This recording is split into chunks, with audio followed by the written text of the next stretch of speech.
ഇന്ന് എൻ്റെ കൂടെ വിശേഷങ്ങളെല്ലാം പങ്കുവെക്കാൻ അതിഥിയെ എത്തിയിരിക്കുന്നത് എസ് സജ്ന ചന്ദ്രനാണ്. സർ നമസ്കാരം. സർ, കുറേയധികം കാര്യങ്ങൾ ചോദിച്ചറിയാനുണ്ട്. കാരണം സാറിൻ്റെ അഭിനയം മാത്രമല്ല, സാറിൻ്റെ പ്രൊഫഷനെക്കുറിച്ച് കുറേയധികം ഡൗട്ടുകളാണ്. ആദ്യം തന്നെ നമ്മുടെ പേരിലേക്ക് തന്നെ പോവാം. എസ് സജ്ന ചന്ദ്രൻ, അതെന്താണ് ആ ഒരു വ്യത്യസ്തമായിട്ടുള്ളൊരു പേര്? അതൊരു വ്യത്യസ്തമായ പേര് തന്നെയാണ്. പലരും അത് ആണാണോ പെണ്ണാണോ എന്ന് വരെ തെറ്റിദ്ധാരണ ഉണ്ടാകുന്നത് സജന എന്ന് കേൾക്കുമ്പോഴത്തേക്കും. എനിക്ക് കൊച്ചിലെ എനിക്കിത് പേരിനോട് ഭയങ്കര ദേഷ്യമായിരുന്നു. ഞാൻ വീട്ടിൽ അച്ഛനായിട്ട് വഴക്കോളൂ, എന്തിനീ എനിക്ക് ഈ പേരിട്ടു, ഒരിടത്തും ഇല്ലാത്തൊരു പേര് സജന ചന്ദ്രൻ. അച്ഛൻ ചിരിക്കും, അച്ഛൻ മറുപടിയൊന്നും പറയില്ല, ചിരിച്ചേ ഉള്ളൂ. പക്ഷേ വലുതായി കഴിഞ്ഞപ്പോൾ ഇപ്പോൾ എനിക്ക് ഈ പേരിനോട് ഭയങ്കര ഇഷ്ടം തോന്നുന്നു. കാരണം ഇതൊരു യൂണിക് നെയിമാണ്. ഈ ലോകത്ത് വേറെ ആർക്കും ഇല്ല ഈ പേര്. ഇപ്പോൾ സജനചന്ദ്രൻ എന്ന് പറഞ്ഞു കഴിഞ്ഞാൽ എന്നെ അറിയാവുന്നവർക്ക് മനസ്സിലാവും ഇത് അവനാണെന്ന് മനസ്സിലാവും. അതേസമയം സുരേഷ് എന്ന്, രാജീവ് എന്നോ, രാജനെന്നോ കിട്ടി കഴിഞ്ഞാൽ ഇഷ്ടംപോലെ ആൾക്കാരുണ്ട്. അപ്പോൾ ആ രീതിയിൽ എനിക്കിപ്പോൾ എൻ്റെ ഈ പേരിനോട് ഭയങ്കര ഇഷ്ടമാണ്. അതുകൊണ്ട് ഞാനത് സ്ക്രീനിൽ വന്നപ്പോൾ പലരും പറഞ്ഞു പേരൊന്ന് ഷോർട്ടൺ ചെയ്യാൻ, സജന എന്നാക്കുക, സജി എന്നാക്കുക. ഞാൻ ഇല്ല, സജനചന്ദ്രൻ തന്നെ. കാരണം അതാണ് എൻ്റെ ഒരു ഐഡൻറ്റിറ്റി. അതങ്ങനെ കിടക്കട്ടെ എന്ന് ഞാൻ വിചാരിച്ചു. ആ ചോദ്യം ചോദിച്ചതിൽ എനിക്ക് ഭയങ്കര സന്തോഷം. ഞാനും ഈ പേര് സേവ് ചെയ്യുമ്പോഴൊക്കെ ഇനി എൻ്റെ മിസ്റ്റേക്ക് ആണോ എന്നുള്ളൊരു ഡൗട്ട് ഉണ്ടായിരുന്നേ. അപ്പം കുറേ സെർച്ചൊക്കെ ചെയ്യുമ്പോഴാണ് നമുക്ക് ഇതിൻ്റെ ഒരു ക്ലാരിറ്റി കിട്ടിയത്. ഈ പേരിൽ എപ്പോഴും ഒരു വ്യത്യസ്തത കൊണ്ടുവരാൻ ആക്ടേഴ്സൊക്കെ ശ്രമിക്കാറുണ്ട്. അങ്ങനെ ഇപ്പം പറഞ്ഞതുപോലെ തൻ്റെതായ ഒരു അഡ്രസ്സ് ക്രിയേറ്റ് ചെയ്ത് കഴിയുമ്പോൾ പിന്നെ അതിൽ നിന്ന് മാറാൻ താല്പര്യപ്പെടില്ലല്ലോ. പക്ഷെ എന്നിരുന്നാൽ പോലും ഒന്ന് മാറണം എന്നാണെങ്കിൽ ഏത് പേരായിരിക്കും ഇഷ്ടപ്പെടുക? എനിക്ക് സജൻ എന്നുള്ളതായിരിക്കും. കാരണം അത് പലരും, എൻ്റെ സുഹൃത്തുക്കൾ പലരും, കോളേജിൽ പഠിക്കുന്ന സുഹൃത്തുക്കൾ സജൻ എന്നാണ് എന്നെ വിളിക്കുന്നത്. പലരും പല രീതിയിലാണ് വിളിക്കുന്നത്.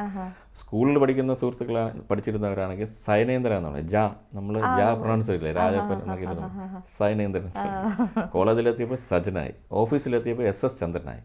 അവർ പറഞ്ഞ് ഈ സജന എന്നുള്ളത് ഈ ഫീമെയിൽ നെയിമാണ്, പറ്റില്ല, SS ചന്ദ്രൻ എന്ന് ഞങ്ങൾ വിളിക്കാം. ഞാൻ ശരി, നിങ്ങളുടെ ഇഷ്ടപോലെ വിളിച്ചു. തിരിച്ച് വീണ്ടും ട്രിവാൻഡ്രത്ത് വന്നപ്പോൾ വീണ്ടും സജന ചന്ദ്രനായി. ഈ അഭിനയം എന്നത് പാഷനായിട്ട് വന്നതാണ്. ഇപ്പം നമുക്കറിയാം, മലയാളി പ്രേക്ഷകരെ സംബന്ധിച്ചിടത്തോളം അവരുടെയൊക്കെ മനസ്സിലൊരു അച്ഛൻ കഥാപാത്രമായിട്ട് എപ്പോഴും ഉള്ളൊരു മനുഷ്യനാണ്. കാരണം ആ ഒരു ജുബ്ബയൊക്കെ ഇട്ട് വന്ന്, അല്ലെങ്കിൽ കോട്ട് സൂട്ട് ഇട്ട് വന്ന് വീട്ടിലെ പ്രശ്നങ്ങളൊക്കെ സോൾവ് ചെയ്യുന്ന ഒരു അച്ഛൻ, അങ്ങനെയാണ് നമ്മളെപ്പോഴും കാണുന്നത്. അഭിനയത്തിലേക്ക് എത്തുകയാണെങ്കിൽ പാഷനോടെ കുട്ടിക്കാലം മുതലേ അഭിനയത്തിലേക്ക് വന്നു, അച്ഛനൊക്കെ കൊണ്ടുവന്നു. എങ്ങനെയാണ് ആ ഒരു ജേണി? അത് കുട്ടിക്കാലത്ത് അച്ഛനും അമ്മയാണ് എന്നെ ബാലഭവനിൽ കൊണ്ട് ചേർത്ത്, ട്രിവാൻഡ്രത്ത് അവിടുത്തെ നാടക ക്ലാസ്സിൽ കൊണ്ട് ചേർത്ത്. അപ്പോൾ അവിടെ നാടകങ്ങൾ ചെയ്താണ് ഞാൻ നാടകത്തിലേക്ക് വരുന്നത്, അഭിനയത്തിലേക്ക് വരുന്നത്. അത് സക്സസ് ആയപ്പോൾ എനിക്ക് മനസ്സിലായി, അല്ലെങ്കിൽ എനിക്ക് തോന്നി, ഓക്കെ ഞാനൊരു നടനാണെന്ന് എനിക്ക് തോന്നി. മനസ്സിലായെന്നുള്ളതല്ല, തോന്നി. അപ്പം അവിടെ എന്നെ ട്രെയിൻ ചെയ്തിരുന്നത് വൈക്കം MP മണി, കേട്ടിട്ടുണ്ട് സാറിന്? കിം കിം കിം എന്നുള്ള പാട്ട് പോപ്പുലറായത്. അതെ, അദ്ദേഹം. പിന്നെ ഒരു പയ്യന്നൂർ അരവിന്ദ്, KSE എഞ്ചിനീയറാണ്. പിന്നെ സ്കൂളിൽ സേട്ട് സാറ്, ഇവരൊക്കെ ആയിരുന്നു എൻ്റെ ഗുരുക്കന്മാർ. അപ്പം ബാലഭവനിൽ നിന്ന് നാടകങ്ങൾ ട്രെയിൻ ചെയ്ത് വിടുന്നു. അത് സ്കൂളിൽ വന്ന് അവതരിപ്പിക്കുമ്പോൾ സ്കൂളിൽ 1ാം സ്ഥാനം കിട്ടുന്നു, ഡിസ്ട്രിക്റ്റിൽ സമ്മാനം കിട്ടുന്നു, സ്റ്റേറ്റിൽ ഒരിക്കൽ ഫസ്റ്റ് പ്രൈസ് കിട്ടി നാടകത്തിന്. അപ്പോൾ ഇങ്ങനെ വന്നപ്പോഴത്തേക്കും എനിക്ക് തോന്നി ഞാനൊരു നടനാണെന്ന് തോന്നി. അപ്പം അങ്ങനെയാണ്. പിന്നെ കോളേജ് പഠിക്കുമ്പോഴും ജോലി കിട്ടുന്നതുവരെ അഭിനയം ഉണ്ടായിരുന്നു. ജോലി കിട്ടുന്നതിന് മുമ്പ് പരമാവധി ശ്രമിച്ചു സിനിമയിലൊക്കെ ഒന്ന് വരാനായിട്ട്, പക്ഷെ നടന്നില്ല. അപ്പം പിന്നെ അതൊക്കെ ജോലിയിലേക്ക് പോയി. പിന്നെ കേരളം വിട്ട് പോകേണ്ടി വന്നതുകൊണ്ട് അതിനൊരു ബ്രേക്ക് ഉണ്ടായി. പിന്നെ വീണ്ടും ട്രാൻസ്ഫറായി തിരിച്ച് ട്രിവാൻഡ്രത്തോട്ട് വന്നപ്പോൾ വീണ്ടും എൻ്റെ അഭിനയം ഞാൻ സ്റ്റാർട്ട് ചെയ്തു. അപ്പോൾ അഭിനയത്തിലേക്ക് എന്ന് പറയുമ്പോൾ നമ്മുടെയൊക്കെ മനസ്സിൽ ചെമ്പരത്തിയിലെ അച്ഛൻ, അതാണ് എന്താ പറയുക, വലിയ കൊട്ടാരം പോലെയുള്ള വീട്, ആ വീടിന് മൊത്തം നിയന്ത്രിക്കുന്ന ഒരു ബിസിനസ്സുകാരൻ. അപ്പോൾ എങ്ങനെയായിരുന്നു ചെമ്പരത്തിയിലെ ഒരു അനുഭവം? കാരണം കുറേ നാൾ ചെമ്പരത്തിയോടൊപ്പം ഉണ്ടായിരുന്നു. അതിലൂടെയാണ് മലയാളി പ്രേക്ഷകർക്ക് കുറച്ചുകൂടെ ഒന്ന് അടുത്തറിയാൻ പറ്റിയത്. ആ അച്ഛനെ അങ്ങനെ എനിക്ക് തോന്നുന്നു ജനങ്ങളൊക്കെ അങ്ങ് ഏറ്റെടുത്തു തോന്നുന്നല്ലേ? അതെ, ചെമ്പരത്തിയിൽ വരാനുള്ള പ്രധാന കാരണം ചെമ്പരത്തിയാണ് എനിക്ക് ബ്രേക്ക് കിട്ടിയ ഒരു സീരിയൽ. അതിനു മുമ്പ് ഞാൻ സീരിയൽ ചെയ്തിട്ടുണ്ട്, നിർമ്മാതളം, പിന്നെ വേറെ 1-2 സീരിയൽ ചെയ്തിട്ടുണ്ടെങ്കിലും ചെമ്പരത്തിയിൽ കൂടെയാണ് എനിക്ക് ബ്രേക്ക് കിട്ടിയത്. അതിന് ഞാൻ നന്ദി പറയുന്നത് എൻ്റെ ഡയറക്ടർ, പ്രൊഡ്യൂസറായ ഡോക്ടർ S ജനാർദ്ദനൻ, എൻ്റെ ഫ്രണ്ടാണ്. പിന്നെ സി കേരളത്തിൻ്റെ ആദ്യത്തെ പ്രോജക്റ്റുമായിരുന്നു അത് ലോഞ്ച് ചെയ്തപ്പോഴുള്ള. അപ്പോൾ അത് എനിക്കും ഒരു ഭയങ്കര ഒരു മുതൽക്കൂട്ടായി. പിന്നെ ചെമ്പരത്തി കഴിഞ്ഞിട്ട് ശ്യാമാംബരവും സി കേരളത്തിൻ്റെ തന്നെ ആയിരുന്നു. അപ്പോൾ അങ്ങനെ ചെമ്പരത്തിയിൽ അഭിനയം എന്ന് പറഞ്ഞാൽ, ചെമ്പരത്തി കഴിഞ്ഞതിന് ശേഷം ചെമ്പരത്തി ചെയ്തുകൊണ്ടിരിക്കുമ്പോൾ ആൾക്കാർ, പ്രത്യേകിച്ച് ഈ യങ് ലേഡീസ് അവരെന്നെ അച്ഛന്ന് വിളിച്ചു. ആദ്യമൊക്കെ ഞാനത് ആസ്വദിച്ചു, കൊള്ളാം, അങ്ങനെ ക്യാരക്ടറായിട്ട് ഫീൽ ചെയ്യുന്നുണ്ടല്ലോ, അതുകൊണ്ടായിരിക്കുമല്ലോ അങ്ങനെ. അപ്പോൾ നമ്മൾ നടന്നെന്നുള്ളതിൽ നമുക്ക് ഭയങ്കര സന്തോഷം തോന്നും. പക്ഷെ പിന്നെ എനിക്ക് തോന്നുന്നു വേണ്ട, അത് ഈ പൊതുസ്ഥലത്ത് വെച്ച് ആരെങ്കിലും ഒന്ന് അച്ഛന്ന് വിളിച്ചു കഴിഞ്ഞാൽ പിന്നെ ഞാനത് ഡിസ്കറേജ് ചെയ്ത് തുടങ്ങി. പക്ഷേ ഒരു അച്ഛൻ എന്നുള്ളൊരു ഇമേജാണ് ഒരു നല്ലൊരു അച്ഛൻ എന്നുള്ള ഇമേജാണ് കിടക്കുന്നത്. ഞാൻ പിന്നെയാണ് പഞ്ചാഗ്നിയിൽ ഒരു നെഗറ്റീവ് ക്യാരക്ടർ ചെയ്തപ്പോഴും ആൾക്കാർ എൻ്റെ അടുത്ത് പറയുന്നുണ്ടായിരുന്നു, ഇത് നിങ്ങൾക്ക് ചേരില്ല, നിങ്ങൾ മറ്റേതിലോട്ട് തന്നെ വന്നാൽ മതി എന്ന് പറയും. ഡബിംഗ് ഒക്കെ സ്വന്തം തന്നെയാണ് ചെയ്യുന്നത്, അതൊരു നിർബന്ധമാണെന്ന് തോന്നുന്നു അല്ലേ? അതെ അതെ, ഡബ്ബിങ് എനിക്ക് എൻ്റെ ശബ്ദം എനിക്ക് കൊടുക്കണമെന്ന്, വേറെ ആരും എൻ്റെ ശബ്ദം കൊടുക്കുന്നത് എനിക്കിഷ്ടമല്ല, എൻ്റെ ശബ്ദം വേറെ ആർക്ക് കൊടുക്കുന്നത് എനിക്കിഷ്ടമല്ല. കാരണം വേറൊന്നുമല്ല, ഒരു നടൻ ഒരു പൂർണ്ണത നേടുന്നത് ശബ്ദത്തിൽ കൂടെയും ശബ്ദം കൂടെ ചേരുമ്പോഴാണ്. ഞാൻ അഭിനയിച്ചിട്ട് വേറൊരാൾ ശബ്ദം കൊടുത്തു കഴിഞ്ഞാൽ അത് മുഴുവനും എൻ്റേതാണെന്ന് എനിക്ക് അവകാശപ്പെടാൻ പറ്റത്തില്ല. നമ്പർ 1. നമ്പർ 2, നമ്മൾ അഭിനയിക്കുമ്പോൾ നമ്മൾ ചില കാര്യങ്ങൾ നമ്മൾ ഡബ്ബിങ്ങിന് വേണ്ടി മാറ്റി വെച്ചേക്കും, നോട്ട് ചെയ്ത് വെച്ചേക്കും. ഡബ്ബിങ് സമയത്ത് നമ്മൾ ഇതൊക്കെ ചെയ്യണം എന്നുള്ള മാറ്റി വെച്ചേക്കും. അത് നമുക്കേ അറിയാം, വേറൊരാൾ വന്ന് ചെയ്യുമ്പോൾ അയാൾക്ക് ഇത് അറിയണമെന്നില്ല. അപ്പോൾ അങ്ങനെ കഥാപാത്രത്തിനോട് നീതി പുലർത്താൻ പറ്റത്തില്ല. പിന്നെ ഞാൻ പറഞ്ഞില്ല, അഭിനയം എൻ്റെ പാഷനായതുകൊണ്ട് അതും എനിക്ക് വേണം. അതുകൊണ്ട് ഞാൻ എന്നെ ആരെങ്കിലും ബുക്ക് ചെയ്യുമ്പോഴത്തേക്ക് ഞാൻ ആദ്യം നിർബന്ധം പിടിക്കുന്നതാണ് ഡബ്ബിങ് ഞാൻ തന്നെ ചെയ്യും എന്ന്. കാരണം അവർക്ക് സൗകര്യം വേറെ ആളെ കൊണ്ട് ഡബ്ബ് ചെയ്യിക്കുന്നതായിരിക്കും. കാരണം അല്ലെങ്കിൽ ഷൂട്ടിംഗ് ലൊക്കേഷനിൽ നിന്ന് ആർട്ടിസ്റ്റിനെ പെട്ടെന്ന് ഡബ്ബിങ്ങിന് വേണ്ടി കൊണ്ടുപോകേണ്ടി വരും. അപ്പോൾ അവർ കംഫർട്ടബിൾ അങ്ങനെ ആയിരിക്കും. പക്ഷേ എൻ്റെ ഒരു ഡിമാൻഡ് ഇതാണ്. സാർ ഈ പറഞ്ഞതുപോലെ ഡബ്ബിങ്ങിനൊക്കെ ചെയ്യുമ്പം അതിന് എക്സ്ട്രാ ടൈം മറ്റു കാര്യങ്ങളൊക്കെ ഉണ്ട്. സാറിൻ്റെ ജോലിയോടൊപ്പം തന്നെയാണ് അഭിനയം കൊണ്ടുപോയിക്കൊണ്ടിരുന്നത്. അപ്പോൾ എല്ലാം കൂടെ ചെയ്യുമ്പോൾ എങ്ങനെയാണ് ഇതിനൊക്കെ ഒരു ടൈം കിട്ടുന്നതെന്നാണ് ഒരു സംശയം. എനിക്ക് കൂടുതൽ ഇനിയും സമയമുണ്ടെന്നാണ് എൻ്റെ പക്ഷം. ഞാൻ റിട്ടയറായി, ജോലി ഉണ്ടായിരുന്ന സമയത്ത്. കാരണം എൻ്റെ ജോലിയുടെ പ്രത്യേകത എന്ന് പറഞ്ഞാൽ അതൊരു ഷിഫ്റ്റ് ഡ്യൂട്ടിയാണ്, മാത്രമല്ല അതൊരു ഓപ്പറേഷണൽ ഡ്യൂട്ടിയാണ്. അതായത് ഓഫീസ് വിട്ട് കഴിഞ്ഞാൽ ഓഫീസ് എൻ്റെ പുറകെ വരത്തില്ല, ഓഫീസിലെ ഒരു ഉത്തരവാദിത്വം എൻ്റെ പുറകെ വരത്തില്ല. ഞാൻ വീണ്ടും തിരിച്ച് ജോലി ചെയ്യാൻ പോകുമ്പോൾ മാത്രമാണ് ഓഫീസ് എന്നെപ്പറ്റി ഞാൻ ചിന്തിക്കേണ്ടി വരുന്നത്. ബാക്കി സമയം മുഴുവനും എൻ്റെ മനസ്സും ഫ്രീ ആണ്, ഞാനും ഫ്രീ ആണ്. പിന്നെ ഷിഫ്റ്റ് ഡ്യൂട്ടി ആയതുകൊണ്ട് എനിക്ക് സമയമുണ്ട്. മോർണിംഗ് ഡ്യൂട്ടി ആണെങ്കിൽ ഉച്ചയ്ക്ക് ശേഷം ഫ്രീ ആണ്, ആഫ്റ്റർനൂൺ ഡ്യൂട്ടി ആണെങ്കിൽ ഉച്ചവരെ ഫ്രീ ആണ്, നൈറ്റ് ഡ്യൂട്ടി ആണെങ്കിൽ പകൽ മുഴുവൻ 3 പകൽ ഫ്രീ ആണ്, 2 രാത്രി ഫ്രീ ആണ്. അപ്പോൾ സമയം ഇഷ്ടം പോലെ ഉണ്ട്. അതുകൊണ്ട് എനിക്കതിലൊരു പ്രശ്നം തോന്നിയിട്ടില്ല. മാത്രമല്ല ഇതെനിക്കൊരു കോംപ്ലിമെൻ്ററി ആയിട്ടാണ് തോന്നുന്നത്. കാരണം ഈ ജോലിക്ക് ഭയങ്കര സ്ട്രെസ്സുള്ള ജോലിയാണ്. അപ്പോൾ ആ ജോലിയിലെ സ്ട്രെസ്സ് റിലീസ് ചെയ്യാനായിട്ട് ഈ അഭിനയം, എൻ്റെ പാഷൻ എനിക്ക് ഭയങ്കരമായിട്ട് ഉപകരിച്ചു. പലരും പല രീതിയിലാണ് സ്ട്രെസ് റിലീസ് ചെയ്യും. ചിലർ ഉറങ്ങുമായിരിക്കും, ചിലർ സിനിമ കാണും, ചിലർ പുസ്തകം വായിക്കും, ചിലർ സുഹൃത്തുക്കളുമായിട്ട് കറങ്ങി നടക്കും. പക്ഷേ എൻ്റെ സ്ട്രെസ് റിലീസ് എന്ന് പറയുന്നത് അഭിനയമാണ്. അങ്ങനെയാണ് ഞാനിത് മാനേജ് ചെയ്യുന്നത്. തീർച്ചയായും അഭിനയത്തിലേക്ക് ചോദിക്കുമ്പോൾ നാടകം അതിനും വലിയൊരു പ്രാധാന്യമുണ്ട്. ഈ സീരിയൽ അഭിനയം എന്നതിലുപരി നാടകത്തിലാണല്ലോ കുറച്ചും കൂടി ഒരു ഭാവാഭിനയം, ഒരു സ്റ്റേജിൽ നിന്ന് ആ പ്രേക്ഷകനെ കയ്യിലെടുക്കാൻ ലൈവായിട്ടാണ് റിയാക്ഷൻസ് കിട്ടുന്നത്. അപ്പോൾ നാടകത്തിലേക്ക് എത്തുമ്പോൾ എങ്ങനെയാണ് ആ നാടകത്തിൻ്റെ ഒരു എക്സ്പീരിയൻസ്? ഇന്നത്തെ കാലത്ത് നാടകത്തിനോടുള്ള താല്പര്യം, ജനങ്ങളോടുള്ള അവരുടെ ഒരു കമ്മിറ്റ്മെൻറ്റ് എങ്ങനെയുണ്ട്? അതിനോടൊക്കെ പ്രതികരിക്കുന്നത് ജനങ്ങൾക്ക് നാടകത്തോട് താല്പര്യം ഉണ്ടെങ്കിലും ഇല്ലെങ്കിലും എനിക്ക് ഭയങ്കര താല്പര്യമാണ് നാടകം. കാരണം കാണാൻ ആൾക്കാരുണ്ടെങ്കിലും ഇല്ലെങ്കിലും വേദി കിട്ടിക്കഴിഞ്ഞാൽ ഞാൻ അഭിനയിക്കും. അതൊന്ന് കാണാൻ ആൾക്കാരുണ്ടെങ്കിൽ സന്തോഷം, അവരിന്ന് റിയാക്ഷൻ വന്നാൽ അതിലും വലിയ സന്തോഷം. റിയാക്ഷൻ എന്ത് തന്നെ ആയാലും, ഇപ്പം മോശമാണെങ്കിൽ മോശമായിട്ടുള്ള ഒരു റിയാക്ഷൻ ആയിരിക്കും, നല്ലതായിട്ടുള്ള ഒരു റിയാക്ഷൻ ആയിരിക്കും. അത് നമ്മുടെ ഒരു റിസൾട്ടില്ല, നമ്മൾ ചെയ്യുന്ന ഒരു ഔട്ട്പുട്ടിൻ്റെ റിസൾട്ട് കിട്ടുന്നത്, അത് നമുക്ക് വളരെ സന്തോഷമാണ്. പിന്നെ ജനങ്ങളുടെ കാര്യം പറയുകയാണെങ്കിൽ നാടകത്തിന് നല്ല ജനപ്രീതി ഉണ്ട് ഇപ്പോൾ. കാരണം അടുത്ത കാലത്ത് നോക്കിക്കഴിഞ്ഞാൽ തിരുവനന്തപുരത്ത് ധാരാളം നാടകോത്സവങ്ങൾ നടന്നു, പ്രൊഫഷണൽ നാടകങ്ങളുടെ ഉത്സവങ്ങൾ, ഒരു 7-8 ദിവസം അല്ലെങ്കിൽ 10 ദിവസം നീണ്ടിരിക്കുന്നത്. അവിടെയെല്ലാം ചെന്ന് നിന്ന് കഴിഞ്ഞാൽ ഹൗസ്ഫുള്ളാണ്, ഇഷ്ടംപോലെ ആൾക്കാർ നാടകം. ടിക്കറ്റ് ഷോകളാണ് ഇപ്പോൾ കൂടുതലും അല്ലേ? അതെ, ടിക്കറ്റ് വെച്ച് തന്നെയാണ് ചെയ്യുന്നത്, എന്നിട്ടും ഹൗസ്ഫുള്ളാണ്. ഇത് ഞങ്ങൾ തന്നെ അടുത്ത കാലത്ത് നീലക്കുയിൽ എന്ന സിനിമയുടെ നാടകാവിഷ്കാരം ഞങ്ങൾ നടത്തുകയുണ്ടായിട്ട് ഒരു 3 മണിക്കൂറാണ് അതിൻ്റെ ഡ്യൂറേഷൻ. ടാഗോർ തിയേറ്ററിലും ചെയ്തു, കാർത്തി തിരുനാളിലും ചെയ്തു, ടിക്കറ്റ് വെച്ചാണ് ചെയ്തത്. ഹൗസ്ഫുള്ളായിരുന്നു. കാരണം 3 മണിക്കൂർ എല്ലാവരും ഇരുന്ന് കണ്ടു എന്നുള്ളതാണ്. അപ്പോൾ നാടകത്തിനോട് പ്രതിപത്തി ഉണ്ട് ജനങ്ങൾക്ക്. അത് ഇടയ്ക്ക് ഒരു ടി വിയൊക്കെ വന്ന സമയത്ത് അത് കുറഞ്ഞു പോയെങ്കിലും സോഷ്യൽ മീഡിയയും കുറേ അധികം ആൾക്കാർ കൈകാര്യം ചെയ്തെങ്കിലും പക്ഷേ ആൾക്കാർക്ക് ഇത് ഇഷ്ടമാണ്. കാരണം ലൈവായിട്ടാണല്ലോ നമ്മൾ സംവേദനം ചെയ്യുന്നത്, അതുകൊണ്ടായിരിക്കും. നീലക്കുയിലിൻ്റെ ഒരു എന്താ പറയുക, എത്ര നാളത്തെ ഒരു വർക്കായിരുന്നു ആ ഒരു നീലക്കുയിലിൻ്റെ ഒരു പ്രൊഡക്റ്റ് സ്റ്റേജിലേക്ക് എത്തിയപ്പോൾ? ഒരു 4 മാസമെങ്കിലും ഞങ്ങൾ അതിന് വേണ്ടി വർക്ക് ചെയ്തിട്ടുണ്ട്. അതായത് റിഹേഴ്സൽ, അതിന് മുമ്പ് സ്ക്രിപ്റ്റിംഗ് ഒക്കെ അതിനും കൂടുതൽ സമയം എടുത്തിട്ടുണ്ടായിരിക്കും. അത് ഡയറക്റ്റ് ചെയ്തത് ഒരു ഫിലിം ഡയറക്ടർ CV പ്രേംകുമാറാണ്. പിന്നെ സ്ക്രിപ്റ്റ് ചെയ്തത് RS മധു സാർ, അദ്ദേഹം രാഷ്ട്രപതിയുടെ അവാർഡ് വാങ്ങിച്ച ഒരു അധ്യാപകനാണ്. പിന്നെ ഞങ്ങളൊക്കെ തന്നെയാണ് അഭിനയിച്ചത്. ഞാനതിൽ പോസ്റ്റ്മാൻ്റെ റോളായിരുന്നു ചെയ്തത്. അതായത് സിനിമയിൽ ഭാസ്കർ മാഷ് ചെയ്തത്. നാടകം വളരെ സക്സസ് ആയിരുന്നു, ഞങ്ങൾക്ക് ഭയങ്കര സന്തോഷം തന്ന ഒരു നാടകമായിരുന്നു. സത്യം പറഞ്ഞാൽ എൻ്റെ ജീവിതത്തിൽ എനിക്ക് കിട്ടിയ ഏറ്റവും നല്ലൊരു വേഷമായിരുന്നു അത്. അതല്ലേ, ഈ നാടകത്തിൽ സൂചിപ്പിച്ചു, സീരിയലാണെങ്കിൽ ഇപ്പോൾ അച്ഛൻ കഥാപാത്രങ്ങളൊക്കെയാണ് കൂടുതലെന്ന് പറഞ്ഞു. നാടകത്തിലേക്ക് ആകുമ്പം ഏറ്റവും കൂടുതൽ കൈകാര്യം ചെയ്യുന്ന റോളുകൾ എന്തൊക്കെയാണ്? നാടകത്തിൻ്റെ ഗുണമെന്ന് വെച്ചാൽ അത് നമുക്ക് വെറൈറ്റി വേഷങ്ങൾ ചെയ്യാൻ പറ്റും. അതെ. സീരിയലാണെങ്കിൽ ഒരു അച്ഛനായിട്ട് തന്നെയാണ്, അച്ഛൻ കവിഞ്ഞ് വേറെ ഒന്നുമില്ല. ഓരോ വർക്ക് വരുമ്പോൾ ഞാൻ ചോദിക്കും എന്തെങ്കിലും വ്യത്യാസമുണ്ട്. ആ വ്യത്യാസമുണ്ട്, ചിലപ്പോൾ ജുബ് മാറി ഷർട്ടായിരിക്കും, അത്രയേ ഉള്ളൂ. അല്ല, ക്യാരക്ടറിൽ വ്യത്യാസം വളരെ പ്രയാസമാണ്, അത് നടക്കത്തില്ല, ആ സെറ്റപ്പിൽ അത് നടക്കത്തില്ല. പക്ഷെ നാടകത്തിൻ്റെ ഗുണം അവിടെ നമുക്ക് പലതും പരീക്ഷണങ്ങൾ നടത്താമെന്നുള്ളതാണ്. അങ്ങനെ ഞാൻ ഷേക്സ്പിയറിൻ്റെ ഒഥല്ലോ അഭിനയിച്ചു. അത് ഷോർട്ട് ഫിലിമായിട്ടാണ് ചെയ്തത്, ഷേക്സ്പിയറിൻ്റെ ഒഥല്ലോ. പിന്നെ അതിലെനിക്ക് തോന്നുന്നത് ഭയങ്കര ഒരു ഭാവാഭിനയൊക്കെ നമുക്ക് ലൈവായിട്ട് കിട്ടുമായിരുന്നു അല്ലേ? കാരണം എന്ന് വെച്ചിട്ടുണ്ടെങ്കിൽ വേറൊരു ലുക്കിലായിരുന്നു, വീശയില്ല. അപ്പം എന്ന് വെച്ചാൽ കുറച്ചും കൂടെ എന്നൊരു ഭയാനകവും അതുപോലെ എല്ലാ ഭാവങ്ങളും പെട്ടെന്ന് വരുമായിരുന്നു. ഞാൻ ആ വീഡിയോ കണ്ടിട്ടുണ്ടായിരുന്നു. അത് കാണുമ്പോൾ തന്നെയായിരുന്നു ഒരു ആക്ടർ എന്നുള്ള നിലയിൽ അതിൽ വ്യത്യസ്തമായ ഭാവങ്ങൾ ഒരേ സമയം കൈകാര്യം ചെയ്യുക. വളരെ സന്തോഷത്തോടെ ചെയ്ത ഒരു വർക്കാണ്. കാരണം അത് കൊറോണ സമയത്ത് ചെയ്തതാണ്. വീട്ടിലിരുന്നപ്പം ഉള്ളിൽ ഇറങ്ങി ഒന്നും ചെയ്യാനില്ല, നാടകം ചെയ്യാനില്ല, അങ്ങനെ വന്നപ്പോൾ ചെയ്ത ഒരു വർക്കായിരുന്നു അത്. അതുപോലെ തന്നെ വേലുത്തമ്പിത്തളം എന്ന നാടകത്തിൽ വൈക്കം പത്മനാഭപിള്ളയായിട്ട് അഭിനയിച്ചു. അത് നല്ലൊരു വേഷമായിരുന്നു. പിന്നെ ആ മനുഷ്യൻ നീ തന്നെ, സിജയുടെ ആ മനുഷ്യൻ നീ തന്നെയിൽ ദാവീദായിട്ട് അഭിനയിച്ചു. അങ്ങനെ പല പല പിന്നെ ഒരു സ്വാശ്രയ എഞ്ചിനീയറിംഗ് കോളേജ് ഒരു കോമഡി കോമഡിയായിട്ടും അഭിനയിച്ചായിരുന്നു.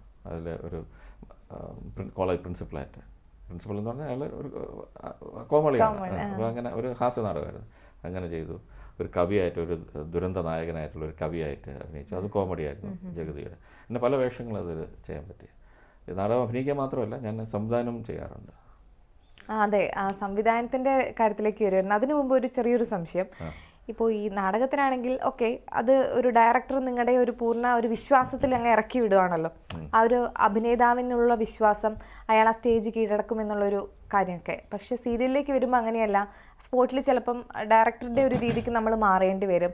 അങ്ങനെ ഒരു കറക്ഷൻസ് വെവ്വേറെ ഉള്ള ഒരു മാറ്റം ഉണ്ടോ? എൻ്റെ ഒരു സംശയമാണ്. മാറ്റം ഉണ്ടായിരുന്നു. തുടക്കത്തിൽ എനിക്കൊരു ബുദ്ധിമുട്ടുണ്ടായിരുന്നു. നാടകം എന്ന് പറയുമ്പോൾ നേരത്തെ സ്ക്രിപ്റ്റ് കിട്ടി, കാണാതെ പഠിച്ച് ഡയറക്ടർ വെറുതെ ഇറക്കി വിടുകയല്ല. വാസ്തവത്തിൽ പുള്ളി റിഹേഴ്സൽ സമയത്ത് പുള്ളി നമുക്ക് കൊണ്ട് എന്തൊക്കെ ചെയ്യാൻ പറ്റുമോ എന്നുള്ളത് മനസ്സിലാക്കി മൊത്തം വെളിയിലെടുത്ത് ചെയ്യിപ്പിക്കുകയാണ് ചെയ്യുന്നത്. നമ്മുടെ പൊട്ടൻഷ്യൽ മുഴുവൻ മനസ്സിലാക്കി ചെയ്യിപ്പിക്കുകയാണ് ചെയ്യുന്നത്. അപ്പോൾ സ്റ്റേജ് കയറിക്കഴിഞ്ഞാൽ പിന്നെ നമ്മുടെയാണ്, സ്റ്റേജ് നമ്മുടെയാണ്. അതുവരെ നാടകം എഴുതുമ്പോൾ എഴുത്തുകാരൻ്റെയും റിഹേഴ്സൽ സമയത്ത് സംവിധായകൻ്റെയും സ്റ്റേജിൽ കയറുമ്പോൾ നടൻ്റെ കൺട്രോളിലാണ്. അപ്പോൾ ഇത്രയും പ്രിപ്പറേഷനോട് കൂടിയാണ് ഡയലോഗ് 2-3 മണിക്കൂറിലെ നാടകത്തിലെ ഡയലോഗെല്ലാം ഇത്രയും കാണാതെ പഠിച്ച് ഇത്രയും റിഹേഴ്സൽ ചെയ്ത് പക്കയായിട്ടാണ് അവിടെ ചെയ്യുന്നത്. സീരിയലിൽ വന്നപ്പോൾ മൊത്തം മാറി. സ്ക്രിപ്റ്റ് നേരത്തെ കിട്ടില്ല. ഞാൻ ആദ്യമൊക്കെ ഭയങ്കര ബോളം വയ്ക്കും, എനിക്ക് സ്ക്രിപ്റ്റ് വേണം എന്ന് പറഞ്ഞു. അപ്പോൾ എൻ്റെ ശല്യം സഹിക്കുന്ന സ്ക്രിപ്റ്റ് കൊണ്ടുപോകും. സ്ക്രിപ്റ്റ് വായിച്ച് ഞാൻ എല്ലാം കാണാൻ പഠിച്ച് വെച്ചിട്ട് ടേക്കിൻ്റെ സമയത്താണ് ഡയറക്ടർ വന്നിട്ട് ഒരു തിരുത്തുമൊക്കെ നടത്തുന്നത്. അപ്പം പഠിച്ചതെല്ലാം പോയി. അപ്പോഴാണ് എനിക്ക് മനസ്സിലായി അവിടുത്തെ സിസ്റ്റം വേറെയാണെന്നുള്ള മനസ്സിലായി. അത് സ്ക്രിപ്റ്റ് കാണാതെ പഠിക്കേണ്ട കാര്യമല്ല, പഠിക്കേണ്ട കാര്യമല്ല. അത് കഥ മനസ്സിലാക്കി വെച്ച്, ആ സിറ്റുവേഷൻ മനസ്സിലാക്കി വെച്ച്, ആ സീനിൽ എന്താണ് സംഭവിക്കുന്നത് മനസ്സിലാക്കി വെച്ച് കഴിഞ്ഞാൽ പിന്നെ പ്രോംപ്റ്റിംഗ് ഉണ്ടാവും. ആ തുടക്കത്തിൽ എനിക്ക് പ്രോംപ്റ്റിംഗ് എനിക്ക് ഡിസ്റ്റർബൻസ് ആയിരുന്നു. പക്ഷേ പിന്നെ ഇപ്പോൾ അഡ്ജസ്റ്റഡ് ആയി. ഇപ്പോൾ പ്രോംപ്റ്റിംഗ് ഇല്ലെങ്കിൽ എനിക്ക് പറ്റില്ല എന്നുള്ളൊരവസ്ഥയാണ്. അപ്പം ഈ പ്രോംപ്റ്റിംഗ് കൂടെ കേൾക്കുമ്പോഴത്തേക്കും നമുക്ക് കറക്റ്റായിട്ട് അവിടെ പെർഫോം ചെയ്യാൻ പറ്റും. ഇപ്പോൾ എനിക്ക് പറ്റുന്നുണ്ട്. തുടക്കത്തിൽ എനിക്കൊരു ബുദ്ധിമുട്ടുണ്ടായിരുന്നു, പക്ഷേ ഇപ്പോൾ ഞാൻ കംപ്ലീറ്റ്ലി അതിൽ അഡ്ജസ്റ്റഡ് ആയി. അപ്പോൾ ആ ഒരു കാര്യത്തിൽ സീരിയലിൽ അഭിനയിച്ച് തുടങ്ങിയപ്പോഴാണ് ഞാൻ സീരിയൽ നടന്മാരോട് എനിക്ക് ഭയങ്കര ബഹുമാനം തോന്നിയത്, നടന്മാരോട്. കാരണം ഒരു പ്രിപ്പറേഷൻ, നാടകം ഭയങ്കര പ്രിപ്പറേഷനോട് കൂടി വന്ന് ചെയ്യാൻ. ഇവിടെ ഒരു പ്രിപ്പറേഷനും ഇല്ലാതെയാണ് അവർ വന്ന് അഭിനയിക്കുന്നത്. ഒരു പ്രിപ്പറേഷൻ സ്പോണ്ടേനിയസ് ആണ് അവരുടെ അഭിനയം. അത് സ്വിച്ച് ഇട്ടതുപോലെയാണ് അവർ. എനിക്ക് ഭയങ്കര അതിശയം തോന്നി, ഭയങ്കര ബഹുമാനം തോന്നി. ഇത്രയും ഈ ലിമിറ്റേഷനകത്ത് നിന്നാണല്ലോ അവർ ഇത്രയും ഔട്ട്പുട്ട് തരുന്നതെന്നുള്ളത് എനിക്ക്. സിനിമയാണെങ്കിൽ പോലും എനിക്ക് തോന്നുന്നു അവർക്ക് കുറച്ച് സമയം കിട്ടും സ്ക്രിപ്റ്റ് പഠിക്കാനും ഒരു റിഹേഴ്സലിനൊക്കെ സമയം. പക്ഷേ സിനിമ എന്ന് പറഞ്ഞാൽ 2 മണിക്കൂറേ നമ്മൾ കാണുന്നുള്ളൂ. പക്ഷേ ഇതെന്ന് പറഞ്ഞാൽ 1000 എപ്പിസോഡുകളൊക്കെ പോകുന്ന സീരിയൽ എന്ന് പറഞ്ഞാൽ ദിവസം അരമണിക്കൂർ നമ്മുടെ മുമ്പിൽ വരികയല്ലേ. സീരിയലിൽ ഏറ്റവും കൂടുതൽ ഒരു സംശയം, ഇത്രയൊക്കെ ഡ്രസ്സ് നിങ്ങൾ എങ്ങനെയാണ് വാങ്ങിക്കൂട്ടുന്നതെന്ന്. കാരണം സീരിയൽ നടിമാരെ സംബന്ധിച്ചിടത്തോളം സാരികളുടെയൊക്കെ ഒരു കൂമ്പാരം, അവരൊരു ഷോറൂം തുടങ്ങാനുള്ള സാരി ഉണ്ടെന്നാണ് അവരുടെയൊക്കെ അഭിപ്രായം.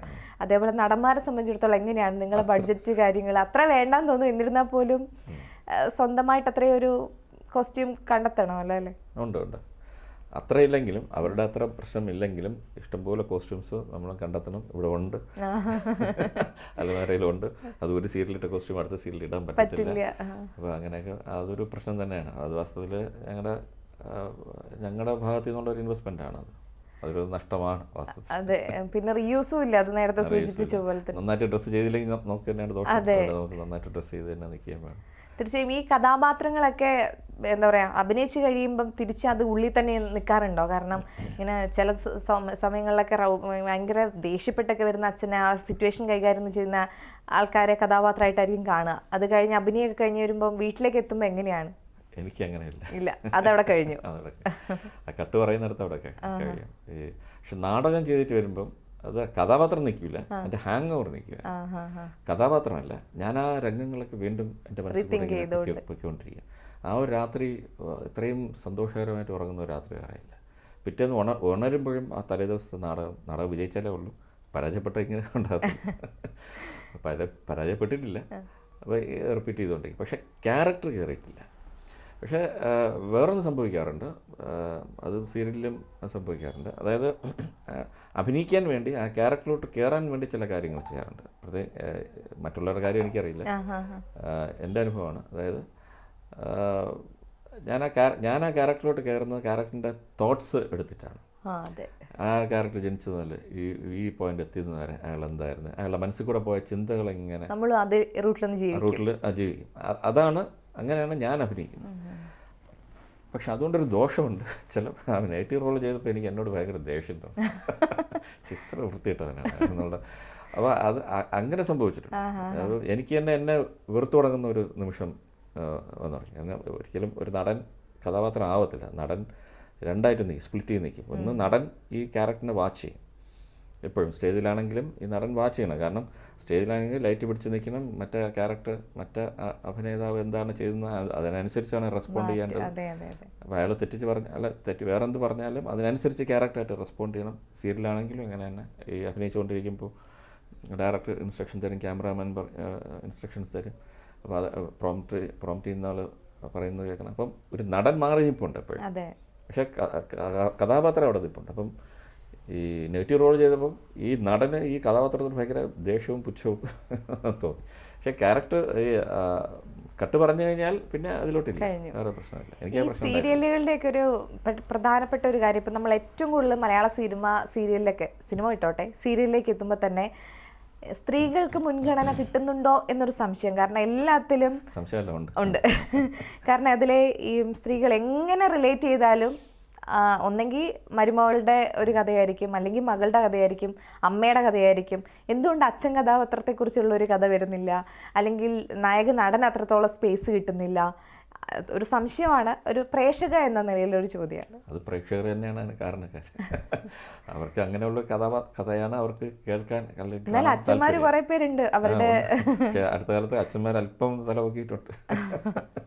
അപ്പം അത് ഈ ഇതെല്ലാം ചെയ്യുന്ന പ്രേക്ഷകരാണ്. കാരണം പ്രേക്ഷകരുടെ ടേസ്റ്റാണ് ചാനൽസ് വാച്ച് ചെയ്യുന്നത്.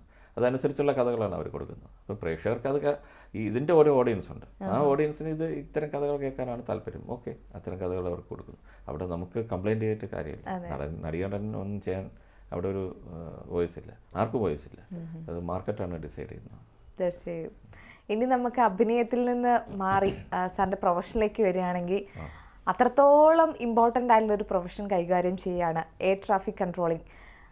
അതത്ര നിസാരമല്ല എന്നല്ല, അത് നമുക്ക് ഒരിക്കലും വിചാരിക്കുന്നതിലും അപ്പുറമാണ്. കാരണം ഒരു ഫ്ലൈറ്റ് എന്ന് പറയുന്നത് ഏത് കുട്ടികൾക്കും ഏത് പ്രായക്കാർക്കും അത്രത്തോളം കൗതുകം നിറഞ്ഞ ഒന്നാണ്.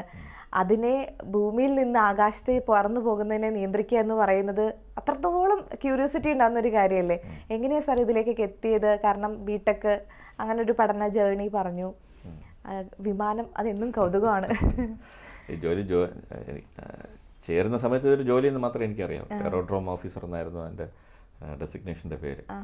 കേൾക്കുമ്പോൾ തന്നെ ഒരു വെയിറ്റില്ല, എയറോഡ്രോം ഓഫീസർ. ഇപ്പം അതല്ല, ഇപ്പം മാനേജർ, അസിസ്റ്റൻറ്റ് മാനേജർ എന്നൊക്കെയാണ്. പക്ഷെ അന്ന് എയറോഡ്രോം ഓഫീസർ, എയർപോർട്ടുമായിട്ട് ബന്ധപ്പെട്ട ഒരു ജോലി. അപ്പോൾ ബിടെക് കഴിഞ്ഞ് ക്വാളിഫിക്കേഷനും അത് തന്നെയാണ്. അപ്പം ജോയിൻ ചെയ്തു, അത്രയേ ഉള്ളൂ. പക്ഷേ ട്രെയിനിങ് കോളേജ് ചെന്ന് കഴിഞ്ഞപ്പോഴാണ് ഇതാണ് ജോലി എന്നുള്ളത് മനസ്സിലായത്. അപ്പോഴാണ് അറിയുന്നത് ഫ്ലൈറ്റ് ടേക്ക് ഓഫ് ചെയ്ത് കഴിഞ്ഞാൽ ഇങ്ങനെ ഒരു കൂട്ടം ആൾക്കാരുണ്ട്, അവർ ആകാശത്തെ നിയന്ത്രിക്കുന്നുണ്ട് എന്നുള്ളത്. അപ്പോഴാണ് ഇങ്ങനൊരു പ്രൊഫഷൻ തന്നെ ഉണ്ടെന്നുള്ളത് അപ്പോഴാണ് മനസ്സിലായത്. അന്ന് ഞാൻ ജോയിൻ ചെയ്യുന്ന സമയത്ത് ഒരു 1000 പേരെ ഉണ്ടാകത്തുള്ളൂ ഇന്ത്യയിൽ. ഇപ്പോൾ ഒരു 3000 പേരാണ്, 3000 അല്ലെങ്കിൽ 4000 പേരാണ്. ഇത്ര വളരെ ചെറിയൊരു കമ്മ്യൂണിറ്റിയാണ് ഞങ്ങളുടെ. പക്ഷെ ഞങ്ങളെ പ്രൊഫഷണലാക്കിയെടുക്കുന്നത് ആ ഒരു വർഷത്തെ ട്രെയിനിങ്ങാണ്. അന്ന് ഒരു ട്രെയിനിങ് കോളേജ് ഉണ്ടായിരുന്നുള്ളൂ, സിവിൽ ഏവിയേഷൻ ട്രെയിനിങ് കോളേജ് പ്രയാഗ്രാജിൽ. അപ്പോൾ അവിടെ ഒരു വർഷം ഞങ്ങളെ പഠിപ്പിക്കും, എല്ലാ കാര്യങ്ങളും പഠിപ്പിക്കും. തിയറിയും ഉണ്ട്, സിമുലേഷൻ എക്സസൈസും ഉണ്ട്. അത് തിങ്കളാഴ്ച തുടങ്ങുന്ന എക്സാം, വെള്ളിയാഴ്ച പരീക്ഷയാണ്. തോറ്റു കഴിഞ്ഞാൽ ജോലിയില്ല, തിരിച്ച് വീട്ടിൽ പോകാം. അപ്പം ഭയങ്കര ടെൻഷനായിരുന്നു. അപ്പോൾ ഞങ്ങളാലോചിക്കും, ഇങ്ങനെ കോളേജ് പഠിക്കുമ്പോൾ പഠിച്ചിരുന്നെങ്കിൽ നമുക്ക് വേറെ എവിടെയെങ്കിലും ആവാമായിരുന്നില്ല, ഇവിടെ വന്നിരുന്ന് ഇത് ചെയ്യേണ്ട ആവശ്യമുണ്ടല്ലോ. പക്ഷേ ആ ട്രെയിനിങ് കഴിഞ്ഞാൽ, ആ സിമുലേഷൻ ട്രെയിനിങ് കഴിഞ്ഞാൽ ഒരു അരപ്പരുവ് ആവും. പിന്നെ ഞങ്ങൾ സ്റ്റേഷനിലോട്ട് വിടുന്നു. സ്റ്റേഷനിലോട്ട് വിടുമ്പം സിമുലേഷൻ ട്രെയിനിങ്ങിൽ യഥാർത്ഥ എയർക്രാഫ്റ്റ് ഒന്നും അല്ലല്ലോ. സ്റ്റേഷനിലോട്ട് വിടുമ്പോൾ ആക്ച്വൽ എയർക്രാഫ്റ്റാണ്. പൈലറ്റ് സംസാരിക്കുന്നു, വയർലെസ്സിൽ കൂടെ പൈലറ്റിൻ്റെ ശബ്ദം കേൾക്കുന്നു, ഭയങ്കര ത്രില്ഡാണ്. അപ്പോൾ ആദ്യത്തെ ഞാൻ ലാൻഡിങ് ക്ലിയറൻസ് കൊടുത്തത് ഇവിടെയാണ്, കൽക്കട്ട വെച്ചാണ്. എനിക്ക് തോന്നുന്നു റോയൽ നേപ്പാളിനായിരുന്നു തോന്നുന്നു. ക്ലിയർ ലാൻഡ് എന്നൊക്കെ പറഞ്ഞപ്പോഴത്തേക്കും. സാർ ആ ഡയലോഗ് എന്തെങ്കിലും ഉണ്ടോ സാർ? അതിൻ്റെ ഒരു റൂട്ട് നമ്മളിപ്പം കേട്ടിട്ടില്ല, അതുകൊണ്ടാണ്. സിനിമയിൽ മാത്രമാണ്. അത് ലാൻഡ് ചെയ്യാൻ വരികയാണെന്നുണ്ടെങ്കിൽ ക്ലിയർ ലാൻഡ് റൺവേ, ഇവിടെയാണെങ്കിൽ റൺവേ 14, വിൻഡ് 230 degrees 04 knots. അപ്പോൾ നമ്മൾ വിൻഡും കൊടുക്കണമെന്നാണ് പറയുന്നത്. ലാൻഡിങ് ക്ലിയറൻസ് കൊടുക്കുന്നതോടൊപ്പം വിൻഡും കൊടുക്കണം. അപ്പോൾ അതനുസരിച്ച് അവരുടെ സ്പീഡും അവരുടെ ആറ്റിറ്റ്യൂഡെല്ലാം അഡ്ജസ്റ്റ് ചെയ്യും. പിന്നെ ഇതിനെ ഫ്രേസോളജി എന്നാണ് പറയുന്നത്. ഇത് നോർമൽ ഇംഗ്ലീഷ് അല്ല. അതായത് ഫ്രേസോളജി എന്ന് പറയുന്നത്, അതായത് ഇംഗ്ലീഷാണ്, ഗ്രാമറൊന്നും ഇല്ലാത്ത ഒരു ഇംഗ്ലീഷ്. അത് പൈലറ്റിന് മനസ്സിലാവും, ഞങ്ങൾക്ക് മനസ്സിലാവും. അതിൻ്റെ ഉദ്ദേശം എന്ന് വെച്ചാൽ, ഒന്ന് ട്രാൻസ്മിഷൻ സമയം കുറയ്ക്കുക. ഇപ്പോൾ പൈലറ്റിന് ഡിസെൻഡ് ചെയ്യണമെന്ന് ആവശ്യപ്പെടുകയാണെന്നുണ്ടെങ്കിൽ, Trivandrum I would like to descend to such and such altitude എന്ന് ഇത്ര നീട്ടി പറയുന്നതിനേക്കാളും Trivandrum request descend to 35,000 feet എന്ന് ഒറ്റ വാക്കി പറയാം. അപ്പം ഇത് ഇംഗ്ലീഷ് അറിഞ്ഞുകൂടാത്ത ഒരു പൈലറ്റാണ് ഇതുവഴി പറക്കുന്നതെങ്കിലും അയാൾക്ക് ഈ ഫ്രേസുള്ള അയാൾ പഠിച്ചിരിക്കും. Russian pilot, Chinese pilot. അപ്പോൾ നമുക്ക് കമ്മ്യൂണിക്കേറ്റ് ചെയ്യാൻ പറ്റും. ഇതാണ് ഫ്രേസോളജി എന്ന് പറയുന്നത്. പിന്നെ റൂട്ട് മാറിപ്പോയോ? ഞാൻ വേറെന്തോ ഇല്ല ഞാൻ ആ റൂട്ട് അതെങ്ങനെ പറയുന്നതെന്നുള്ളൊരു രീതിയിൽ. ഞങ്ങൾ ഡിപ്പാർട്ട് ചെയ്യുന്ന എയർക്രാഫ്റ്റിന് നമ്മൾ ഡിപ്പാർച്ചർ ക്ലിയറൻസ് കൊടുക്കും ഡെസ്റ്റിനേഷൻ വരെ. അപ്പം ചിലപ്പോൾ ഇവിടുന്ന് ബോംബെ പോകുന്ന എയർക്രാഫ്റ്റ് ആണെന്നുണ്ടെങ്കിൽ ഞങ്ങൾ പറയുന്നത് Indian Airlines 142 clear to Mumbai via Whiskey 15 flight level 350 after departure runway 32 turn right climb on track. ഇങ്ങനെ ഒരു ഇൻസ്ട്രക്ഷൻ കൊടുക്കും. ഇത് പൈലറ്റ് മനസ്സിലാവും. ആദ്യം കേൾക്കുമ്പോൾ നമുക്ക് പെട്ടെന്ന് കാര്യം മനസ്സിലാവും, പൈലറ്റ് മനസ്സിലാവും. ഇത് കംപ്ലീറ്റ് റൂട്ട് ക്ലിയറൻസ് ആണ്. അതായത് ട്രിവാൻഡ്രത്തിൽ നിന്ന് മുംബൈയിലേക്ക് പോകാനായിട്ട് റൂട്ടുണ്ട്. ഈ നമ്മുടെ റോഡ് ഇപ്പം എന്ന് വെച്ചാൽ റീസെന്റ് കുറെ അപകടങ്ങൾ വന്നപ്പോഴേ ഇതൊക്കെ നമ്മളും കൃത്യമായി പഠിച്ചു വെച്ചിട്ടുണ്ട്. കാരണം ഈ പോയിന്റ് വെച്ച് നമ്മളിപ്പം റൂട്ട് മനസ്സിലാക്കുന്നുണ്ട്. ഇപ്പോൾ റൂട്ട്സ് ഉണ്ട്. അതായത് വിസ്കി 15 എന്നാണ് ട്രിവാൻഡ്രം മുംബൈ റൂട്ടിൻ്റെ പേര്. ആ റൂട്ട് വഴി പോവുക. ഡിപ്പാർട്ട് ചെയ്ത് കഴിഞ്ഞിട്ട് നിങ്ങൾ അങ്ങനെ ആ റൂട്ടിലോട്ട് എത്തണമെന്ന് പറയുന്നത്. ആഫ്റ്റർ ഡിപ്പാർച്ചർ റൺവേയുടെ പേരാണ് റൺവേ 32 എന്ന് പറയുന്നത്. Turn right climb on track. On track എന്ന് പറഞ്ഞാൽ ആ റൂട്ടിലോട്ട് ക്ലൈംബ് ചെയ്യുക. അപ്പം ഒരു എയർ ട്രാഫിക് കൺട്രോൾ എന്ന് പറയുമ്പം ഒരു ഫ്ലൈറ്റ് എടുത്ത് ആ ഫ്ലൈറ്റ് എവിടെയാണോ ലാൻഡ് ചെയ്യുന്നത് അതുവരെയുള്ള കാര്യം നമ്മുടെ കയ്യിലായിരിക്കും നിയന്ത്രണം. ഏതെങ്കിലും ഒരു എയർ ട്രാഫിക് കൺട്രോളിൻ്റെ കയ്യിലായിരിക്കും അടുത്തത് എത്തുന്നത് വരെ. അതായത് ഞങ്ങൾ ഇവിടെ നിന്ന് ട്രിവാൻഡ്രത്ത് നിന്ന് വിട്ട് കഴിഞ്ഞാൽ കൊച്ചിക്ക് ട്രാൻസ്ഫർ ചെയ്യാം. കൊച്ചി മംഗലാപുരത്തിന്, മംഗലാപുരം മുംബൈക്ക്. ഇങ്ങനെ ഏതെങ്കിലും ഒരു യൂണിറ്റിൻ്റെ കയ്യിലായിരിക്കും ആ എയർക്രാഫ്റ്റ് ലാൻഡ് ചെയ്ത് സ്വിച്ച് ഓഫ് ചെയ്യുന്നത്. പക്ഷേ നമ്മുടെ കയ്യിൽ ബാക്കിയുള്ള ഡീറ്റെയിൽസും ഉണ്ടാവുമായിരിക്കും അല്ലേ? എല്ലാ ഡീറ്റെയിൽസും, ഫ്ലൈറ്റ് പ്ലാൻ കംപ്ലീറ്റ് ഡീറ്റെയിൽസ് നമുക്ക് കിട്ടും, നമ്മൾ കൊടുക്കുകയും ചെയ്യും. ഓക്കെ. അതായത് ഈ കാലാവസ്ഥ എന്ന് പറയുന്നത് എത്രത്തോളം പ്രധാനപ്പെട്ടതാണ് ഫ്ലൈറ്റിനെ സംബന്ധിച്ചിടത്തോളം? സാറിനെ സംബന്ധിച്ചിടത്തോളം ഏറ്റവും കൂടുതൽ റിസ്ക് ഉണ്ടായ ഒരു ടൈം ഉണ്ടോ ഈ ഒരു മേഖലയിൽ? കാരണം റിസ്ക് ആണ് എല്ലാം, എന്നാലും ഹാൻഡിൽ ചെയ്തത് എന്ന് പറയുമ്പോൾ. ഒരിക്കൽ എൻ്റെ ലൈസൻസ് പോയായിരുന്നു. ഞാൻ കാരണം 2 എയർക്രാഫ്റ്റ് കൂട്ടിമുട്ടാൻ പോയി. എന്നെ സസ്പെൻഡ് ചെയ്യുക എന്ന് പറഞ്ഞാൽ നിങ്ങളുടെ ഭാഷയിൽ സസ്പെൻഡ് ചെയ്തെന്ന് പറയും. എൻ്റെ ലൈസൻസ് സസ്പെൻഡ് ചെയ്തു. എനിക്കിതിൽ അന്വേഷണം വന്നു. അന്വേഷണം വന്നതിന് ശേഷം എനിക്ക് ശിക്ഷാ നടപടി, എന്നെ വീണ്ടും ട്രെയിനിങ് വിടാൻ പറഞ്ഞു. ട്രെയിനിങ് നടത്തി പിന്നെ വീണ്ടും ലൈസൻസ് തിരിച്ചു തന്നു. വാരണാസിയിൽ വെച്ചായിരുന്നു. 2 എയർക്രാഫ്റ്റ് ഇങ്ങനെ പോവുകയായിരുന്നു. സാധാരണ സ്ഥിരം ഇവരിങ്ങനെയാണ് പോയിക്കൊണ്ട്, ആ ഒരു പർട്ടിക്കുലർ ദിവസം ഇങ്ങനെ പോയി. ഇവനാണ് പോയി പാറ്റ്നയിൽ ലാൻഡ് ചെയ്യുന്ന എയർക്രാഫ്റ്റ് ആയിരുന്നു. എൻ്റെ അടുത്ത് ഡിസെൻഡ് ചോദിച്ചു. ഇത് നേരെ തൊട്ട് താഴെ നിൽക്കുകയായിരുന്നു. അപ്പോൾ ഞാനങ്ങ് ഡിസെൻഡ് റഡാർ നോക്കുമ്പോഴത്തേക്ക് രണ്ടും മെർജ് ചെയ്തിരിക്കുന്നു, കാണാൻ വയ്യ. റഡാർ നോക്കുമ്പോൾ ഇങ്ങനെയല്ലേ കാണാൻ വയ്യ. അപ്പോൾ ഡിസെൻഡ് കൊടുത്തു. ഇവൻ ഡിസെൻഡ് കൊടുക്കുമ്പോൾ അവർക്ക് ഒരു എക്യുപ്മെൻ്റ് ഉണ്ട്, ടിക്കാസ് എന്ന് പറഞ്ഞാൽ. ആ എക്യുപ്മെൻറ്റ് കണ്ടു മോളിൽ നിന്ന്, ഇവൻ്റെ എക്യുപ്മെൻറ്റ് മോളിൽ നിന്ന് ഒരാൾ താഴെ വരുന്നത്. അപ്പം ആ എക്യുപ്മെൻറ്റ് ആ പൈലറ്റിനോട് താഴോട്ട് പോകാൻ പറഞ്ഞു. അപ്പോൾ താഴോട്ട് പോയി ഇവൻ്റെ എക്യുപ്മെൻറ്റ് ഇവനടുത്ത് പറഞ്ഞു ഡിസെൻഡ് ചെയ്യരുതെന്ന് പറഞ്ഞു. ഡിസെൻഡ് ചെയ്തില്ല. അപ്പോൾ ഒന്നും സംഭവിച്ചില്ല. പക്ഷെ അതിനെ ഞങ്ങൾ സെപ്പറേഷൻ ബ്രേക്ക് ഡൗൺ എന്ന് ഞങ്ങൾ പറയും. അപ്പം എയർ മിസ് എന്ന് ഞങ്ങൾ പറയും. അപ്പം ഒരു നിശ്ചിത 1000 ഫീറ്റിന് ഇത് തമ്മിലുള്ള വ്യത്യാസം 1000 ഫീറ്റ് ആയിരിക്കണം എന്നാണ്. 1000 ഫീറ്റിന് ഒരു 100 ഫീറ്റ് കുറഞ്ഞു കഴിഞ്ഞാൽ 900 ഫീറ്റ് ആയി കഴിഞ്ഞാൽ എയർ മിസ് എന്ന് പറയും, എൻ്റെ ജോലി പോകും. അപ്പം അങ്ങനെ സംഭവിച്ചു ഉടൻ തന്നെ ഞാൻ ചാനലിൽ നിന്ന് എണീറ്റു. എന്നെ സസ്പെൻഡ് ചെയ്ത് ജോലിക്ക് വരാം, പക്ഷേ എൻ്റെ പകുതി ശമ്പളം പോയി, എൻ്റെ ലൈസൻസ് റിവോക്ക് ചെയ്തു. പിന്നീട് ട്രെയിൻ ചെയ്ത് വീണ്ടും ട്രെയിനിങ് നടത്തി വീണ്ടും തിരിച്ചു കയറാം. ഓക്കെ, ഈ ഒരു ജേർണി എന്ന് പറയുമ്പോൾ കേൾക്കുമ്പോൾ ഒരു ഭയം തോന്നുന്നുണ്ട്. എന്നിരുന്നാലും സാറേ, ഇപ്പം നമുക്കറിയാം റീസെൻ്റ്ലി കുറേ അപകടങ്ങളൊക്കെ ഫ്ലൈറ്റുമായി ബന്ധപ്പെട്ട് വരുന്നുണ്ടല്ലോ. സാധാരണ ജനങ്ങൾക്ക് ഇതേറെ ആശങ്കയുണ്ടാക്കുന്ന ഒന്ന് തന്നെ. കാരണം ഈ ഇപ്പോൾ പറയുമ്പോൾ തീവണ്ടി ആണെങ്കിലും നമ്മൾ പണ്ട് പറയായിരുന്നു വലിയ അപകടങ്ങളൊന്നും ഇല്ലാതെ യാത്ര ചെയ്യാൻ പറ്റുന്നതാണ് എന്നുള്ളത്. ഫ്ലൈറ്റിനെ സംബന്ധിച്ചിടത്തോളം അത് എന്ത് സംഭവിക്കും എപ്പോൾ പറയാൻ പറ്റില്ല. പക്ഷി പോലും അതിൽ അപകട ഭീഷണി ഉണ്ടാക്കുന്ന ഒന്നാണല്ലോ. പക്ഷേ ഈ അപകടങ്ങളൊക്കെ ഉണ്ടാവുമ്പോൾ നമുക്കത് എന്താണ് റീസൺ എന്നുള്ളത് നമുക്ക് ജഡ്ജ് ചെയ്യാൻ എങ്ങനെയാണ് സാധിക്കുക? അത് ഞാൻ പറയട്ടെ, safest mode of travel air ട്രാവലാണ്. ഇപ്പം നമ്മൾ സ്റ്റാറ്റിസ്റ്റിക്സ് വെച്ച് നോക്കുകയാണെങ്കിൽ പോലും. പക്ഷേ ഒരിക്കലും ഒരു അപകടം ഉണ്ടായിക്കഴിഞ്ഞാൽ അത് വലിയൊരു അപകടമായിരിക്കും. പക്ഷേ അപകട സാധ്യത ഏറ്റവും കുറവാണ് മറ്റേ റോഡ് ട്രാവൽ, റെയിൽ ട്രാവൽ വെച്ച് അപേക്ഷിച്ച് നോക്കുമ്പോൾ വളരെ കുറവാണ് ഇതിന്. അതായത് അതും എനിക്ക് അത് പറയാനുള്ളതെന്ന് വെച്ചാൽ, ഒരു അപകടം നടക്കുമ്പോൾ പെട്ടെന്ന് പത്രക്കാരും അല്ലെങ്കിൽ ജനങ്ങളും പെട്ടെന്ന് ആകെ ചോദിക്കും എന്ത് പറ്റി, എന്തുകൊണ്ട് സംഭവിച്ചു എന്നുള്ള. പലരും എന്നോടും ചോദിക്കാറുണ്ട് എന്തുകൊണ്ടാണ് സംഭവിച്ചത്. വാസ്തവത്തിൽ അങ്ങനെ നമുക്ക് പറയാൻ പറ്റത്തില്ല. കാരണം കംപ്ലീറ്റ് പിക്ചർ കിട്ടാതെ എന്താണ് സംഭവിച്ചതെന്നുള്ളത് നമുക്ക് പറയാൻ പറ്റത്തില്ല. ഇപ്പോൾ ബാരമതിയിൽ സംഭവിച്ചത് അതെന്തുകൊണ്ടാണെന്ന് നമുക്ക് പറയാൻ പറ്റില്ല. ആ ഒരു തറോ ഇൻവെസ്റ്റിഗേഷൻ നടക്കും, ഉറപ്പായിട്ട് നടക്കും. ആ ഇൻവെസ്റ്റിഗേഷനിൽ കംപ്ലീറ്റ് എല്ലാം റെക്കോർഡഡാണ്. ഇല്ല, ട്രാൻസ്മിഷൻ റെക്കോർഡഡാണ്, ഒഴിച്ച ഫ്യൂവലിൻ്റെ കണ്ടൻറ്റ് എന്താണെന്നുള്ള റെക്കോർഡഡാണ്. ഈ ഇതുമായിട്ട് ബന്ധപ്പെട്ട എല്ലാ കാര്യങ്ങളും റെക്കോർഡ് അവൈലബിൾ ആണ്. അത് വെച്ച് ഒരു സ്റ്റഡി നടത്തി കഴിയുമ്പോൾ ഇൻവെസ്റ്റിഗേഷൻ ഏജൻസി ഒരു സ്റ്റഡി നടത്തുമ്പോൾ എക്സ്പേർട്സാണ് അത് ചെയ്യുന്നത്. നടത്തി കഴിയുമ്പോൾ കൃത്യമായ കാരണം കണ്ടുപിടിക്കാൻ പറ്റും. പക്ഷെ അതിന് സമയമെടുക്കും, ചിലപ്പോൾ 1-2 വർഷം എടുക്കും.